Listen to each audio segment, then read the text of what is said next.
এটাই আমরা তো ভালো দুধ দিলাম।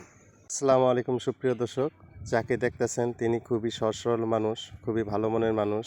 তিনি মানসিকভাবে অসুস্থ, সবাই তার জন্য দোয়া করবেন। তার বাড়ি হচ্ছে হামিদপুর বেড্রোবা পালপাড়া, নাম হচ্ছে রামপ্রসাদ। পরে না চোখের পলক জ্ঞান হারাবো, মরে যাব। একতারা বেজো না, দুতারা বঙ্গবাজে রে, একদিনকার বাঙালি ছিল। আলতা পইর না, আলতা পড়লে মনে পড়ে যায়, একদিনকার বাঙালি ছিল। পেঞ্চাপ পড়লে মনে পড়ে যায়, একদিনকার বাঙালি ছিল।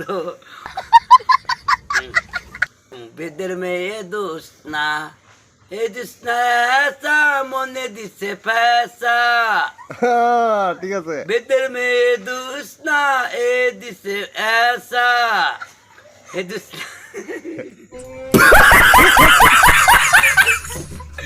তারপরে বাপি তেরে বুকটা জইলা যায়, মরিচ পিঠা খাইলে আমার দুধটা জইলা যায়। তারপরে বন্ধু যায় আমার বাড়ি, বনিয়া বুকটা ফাইটা যায়।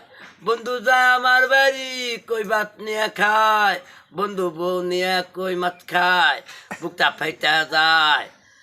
একদিনকার বাঙালি খাবে না।